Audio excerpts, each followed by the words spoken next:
Dépendance au sucre, excès alimentaire ou tout autre trouble avec la nourriture ne sont plus un problème quand on sait comment en sortir.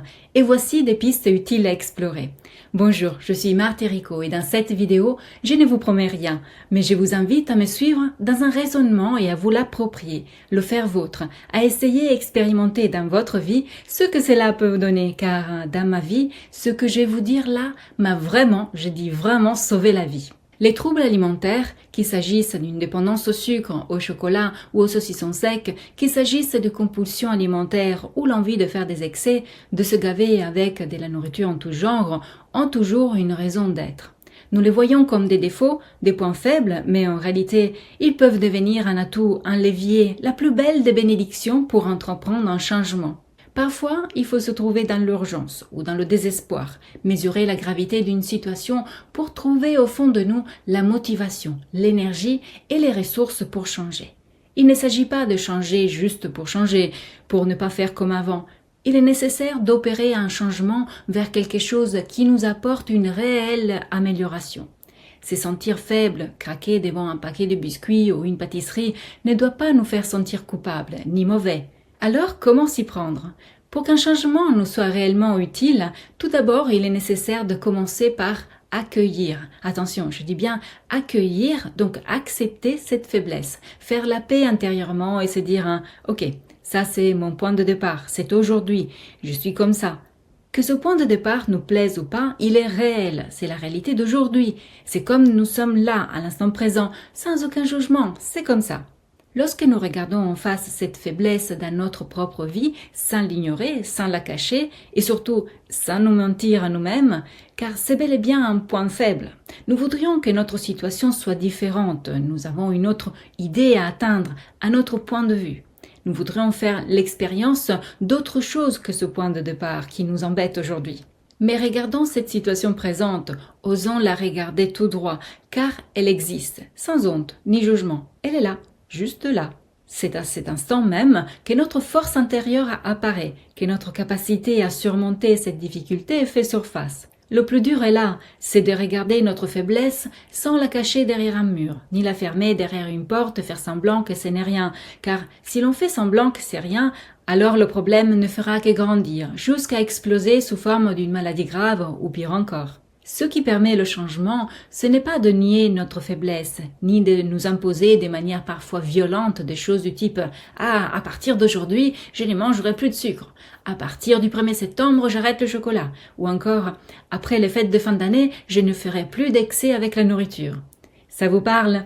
Dites-moi dans les commentaires si vous est déjà arrivé de faire des résolutions pareilles et ce qui s'est passé par la suite. Car nous imposer une telle règle stricte et rigide ne fait qu'empirer la situation, n'est-ce pas?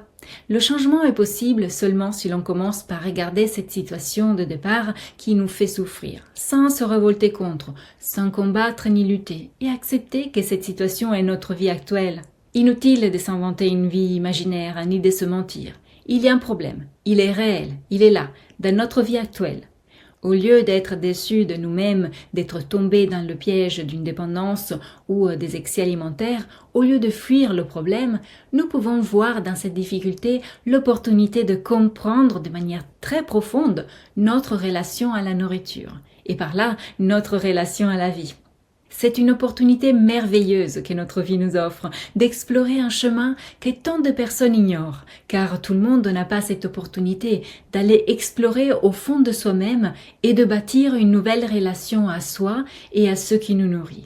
C'est une bénédiction véritable, car c'est le début d'un parcours unique qui va nous pousser très loin si l'on veut. Vous n'avez pas la moindre idée, à moins de l'avoir déjà expérimenté, à quel point cette réflexion peut améliorer tous les aspects de votre vie. Ça se joue sur tous les plans, car nourrir son corps et son esprit est la base d'une vie réellement épanouie. Restez avec moi et abonnez-vous à cette chaîne pour continuer ce chemin ensemble. Regardez toutes les vidéos de cette playlist que j'ai créée spécialement pour celles et ceux qui connaissent des difficultés avec la nourriture. Car vous n'êtes pas seul et le fait de se sentir seul dans cette situation ne fait que l'alimenter à l'infini. Sentez que vous avez tout autour de vous d'autres personnes qui connaissent les mêmes problèmes que vous, parfois pires, et qui ne le montrent pas forcément. Je vous suggère de regarder également la vidéo Pas seul face au problème, la clé de l'alimentation saine. Je vous mets le lien en haut de cette vidéo et également dans la description en bas. Ce sont des outils pratiques pour franchir cet obstacle une fois pour toutes et avoir une relation saine à l'alimentation. Les personnes qui ne passent pas par cette difficulté avec la nourriture n'ont que rarement la possibilité de comprendre. Cette difficulté que l'on peut avoir avec la nourriture devient alors une grande chance que nous pouvons offrir à nous-mêmes. En réalité, la solution est cachée au fond du problème que nous connaissons, dans notre relation à la vie et dans notre relation avec nous-mêmes. Il nous arrive parfois de croire que, étant donné que notre vie et notre relation à la nourriture ne sont pas celles que nous voudrions qu'elles soient, que ça y est, tout est foutu, que nous sommes destinés à grossir ou avoir du diabète, que c'est fichu pour nous.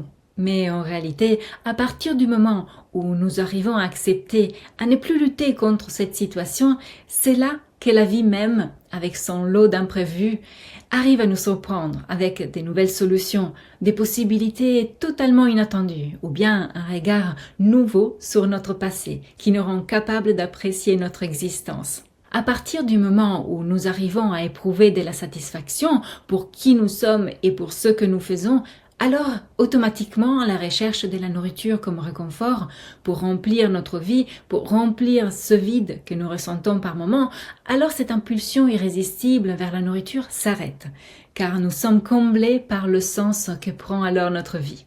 Quand nous comprenons que la relation à la nourriture traduit notre relation à la vie et aux autres, alors là, nous pouvons commencer à donner plus de sens à notre vie, en allant chercher ailleurs que dans la nourriture ce qui nous manque. Refuser les relations toxiques, en créer des nouvelles saines basées sur la confiance, donner plus d'amour à nous-mêmes, donner plus d'amour aux personnes qui nous font sentir aimés, ce ne sont que des exemples pour revaloriser notre expérience de la vie. Au lieu de fuir les drames psychologiques de notre vie en cherchant un réconfort dans la nourriture, nous pouvons aller de l'avant et nourrir notre façon d'être au monde par l'émerveillement, la joie et le partage. Pouvons-nous accepter de simplifier notre vie, d'en faire un peu moins, de nous prendre un peu moins la tête à propos de notre alimentation et de vivre plus de moments simples, faits d'émerveillement et de partage?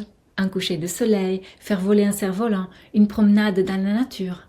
La vie nous offre tellement d'occasions simples et gratuites pour nous sentir bien et nous sentir comblés dans l'instant présent.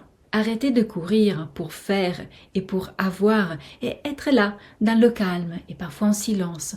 Ça nous nourrit autant qu'une boîte de biscuits. Partager nos sentiments est aussi une autre voie incontournable pour sortir lentement et définitivement d'une dépendance alimentaire. Dans une vidéo récente, j'ai expliqué la différence entre émotions et sentiments et comment s'appuyer sur les sentiments pour construire une relation saine avec la nourriture au lieu des émotions qui sont parfois trompeuses.